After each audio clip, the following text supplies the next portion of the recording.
Let's join our hearts together in prayer.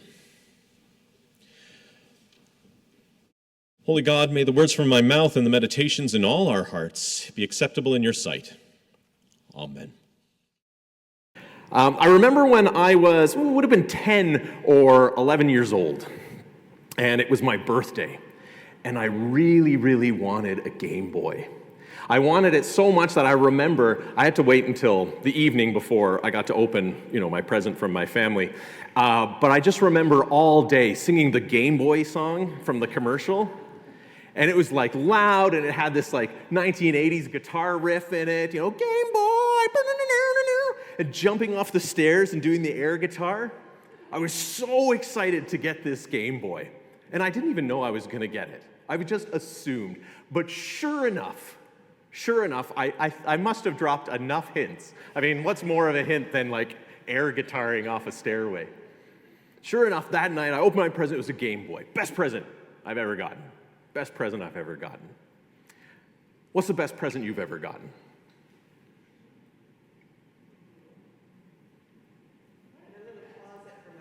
Oh, you got a closet for your Barbie clothes? That's a good one. Did you have a lot of Barbie clothes? I did. You did? Good stuff. A box with a hinge, that's all it was. Okay. Were you expecting it? You just came downstairs and there was a hamster there? Amazing. A cowgirl outfit. That's so fun. Is it something you'd ask for, or you just, amazing. A budgie bird. I'm not surprised at that answer, Susan. A budgie bird, yeah. My 18th birthday, I got an electric guitar. An electric, so you didn't have to air guitar anymore. Those hints could be figured out because you had an actual guitar now. Excellent. My last doll. Your last doll. Do you want to describe it for us? This big, beautiful black hair. Oh, lovely. So fun. Oh, I believe it.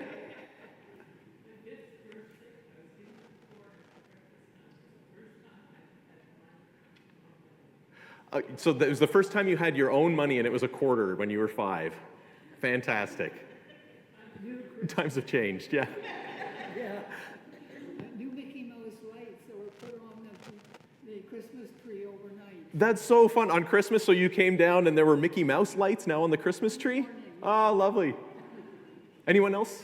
Yeah. A couple years ago, it was December 15th, so it wasn't yet Christmas, but as a Christmas present for my whole family, we went to the Humane Society. Oh, so good. Glad my kids aren't here, because... went to the Humane Society and got a dog. Humane Society and got a dog. Okay, I'm going to tell you a story about the greatest gift. The greatest gift, okay? And this is a story I'm sure many of you know and have heard, but we're going to hear it again. This comes from the Godly Play stories. In the beginning, there was nothing, except maybe a big smile.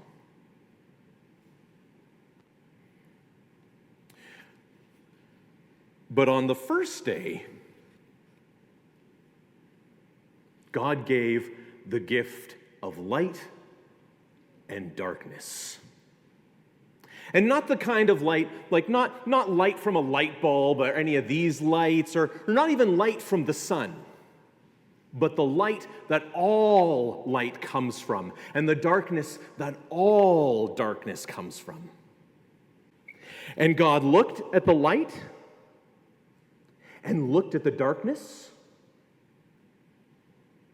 and said, "This is good."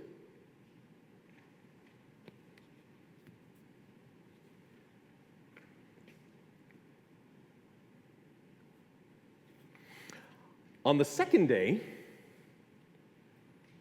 God gave the gift of water. Now, not the water in a cup, or water that falls from the sky, or even the whole ocean. God gave all the water that comes from. And here is the firmament, and it divides the water up above from the water down below. And God looked at the water and said, "This is good."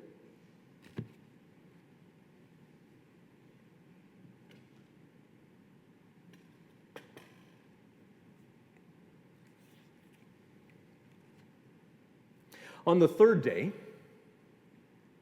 God gave the gift of dry land out of the water.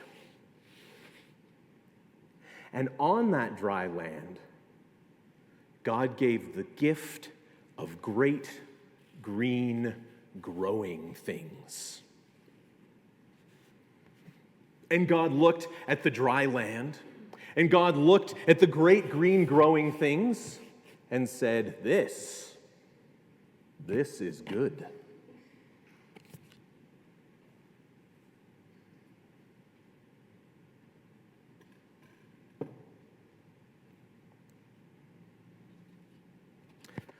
On the fourth day, God gave the gift of dividing the light from the dark. And God gave the gift of being able to tell when a day happened, so we could tell time. And God put a bright light during the day, that was the sun, and then smaller lights over the night, the moon and the stars. And God looked at the sun and the moon and the stars and looked at the day and at the night and said, "This is good."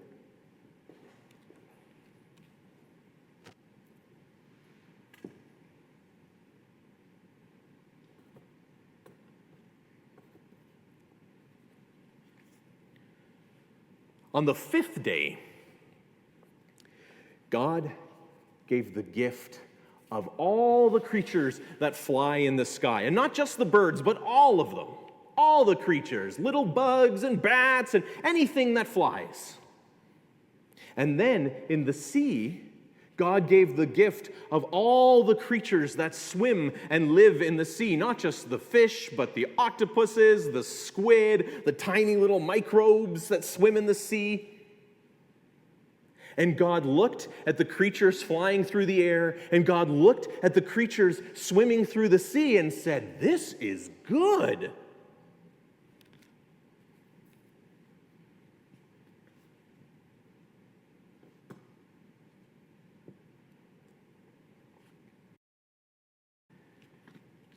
And then on the sixth day, God created all the creatures that walk on the land. Creatures with 2 legs, like us. Creatures with 4 legs, like a whole bunch of other animals we can think of, like dogs or cats or cows or lions. Creatures with thousands of legs, like little bugs or millipedes. And God looked at the creatures walking on the land. And God looked at the creatures flying in the air and swimming in the sea, and at the day and at the night, and at the dry land, and at the great green growing things, and at the water, and at the light and the darkness. And God didn't just say, "This is good." God said, "This is very good."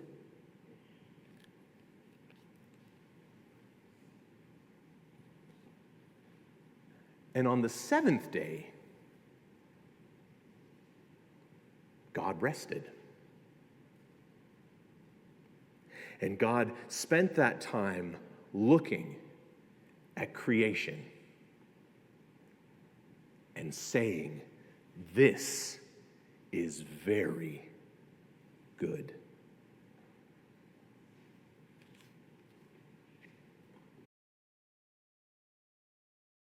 This is the story of creation. And is it meant to be taken literally? No.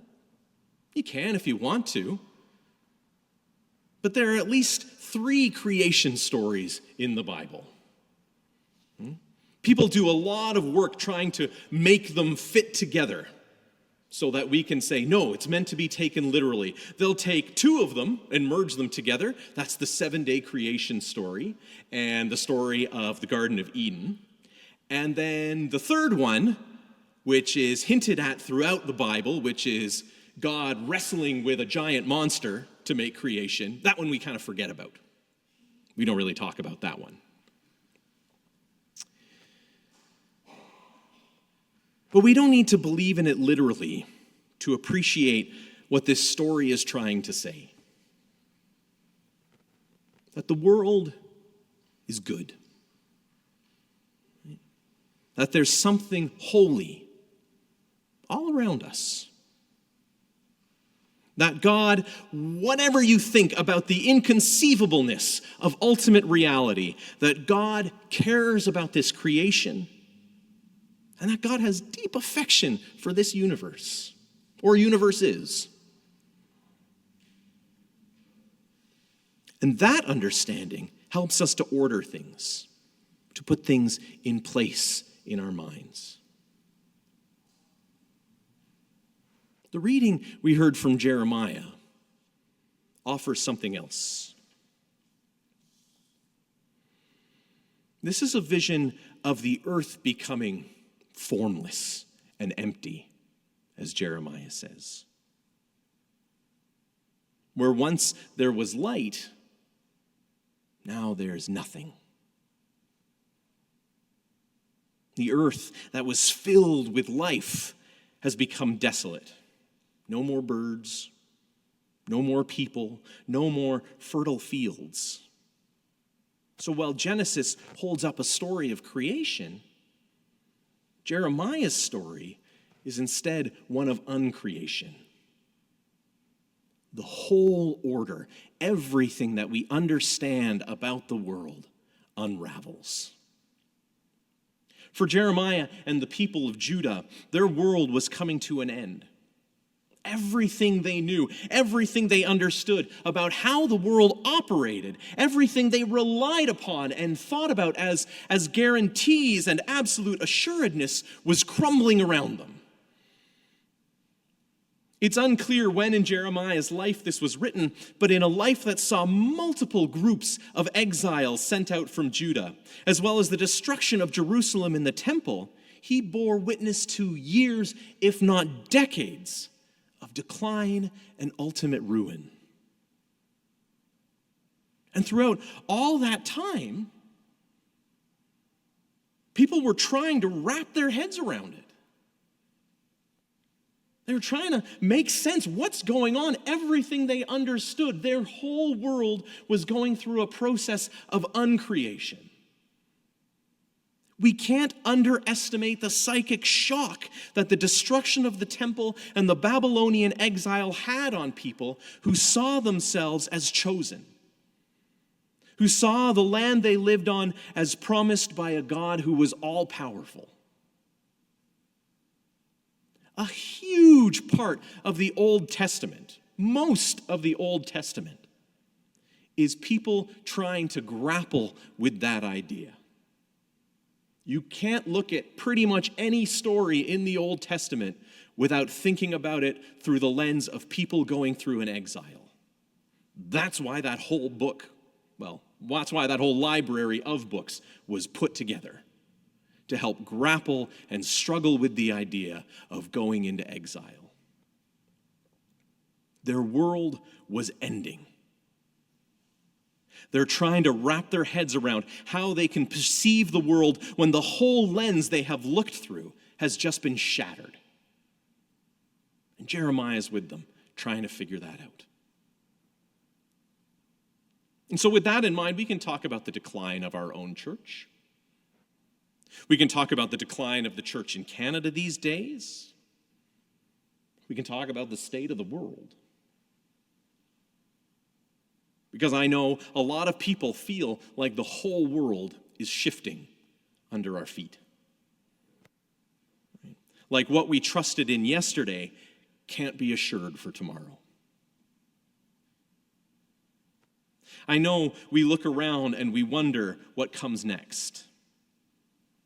Right? This past week emphasized the dangerous slope our neighbor to the south, and by extension, we who share the same media ecosystem, are on.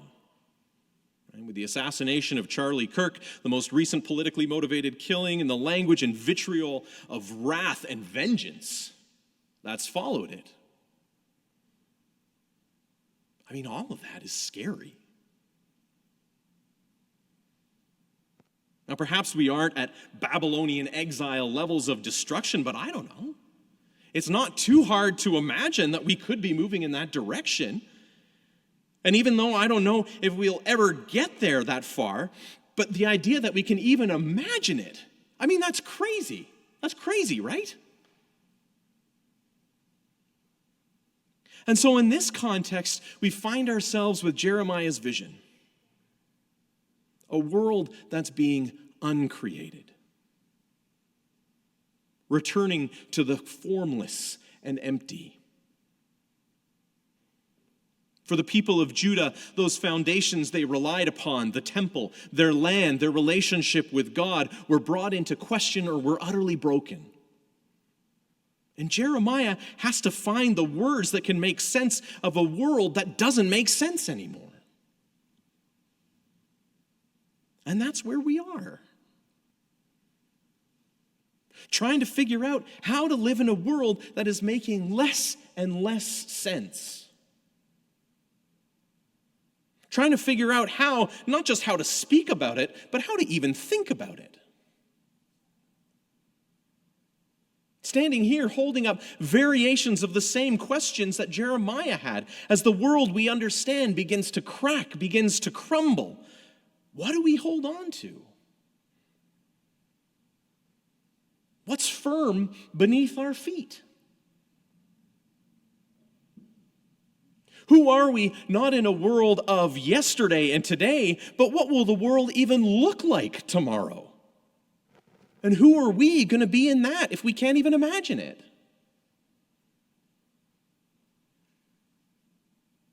This isn't a sermon with a neat answer, I'm sorry to say. And we're going to be exploring Jeremiah for the next couple of weeks anyway. Good news, everybody. We got more Jeremiah to come. But I think there's some small comfort to knowing that so much of the biblical narrative was written, edited, and put together as people grappled with this question.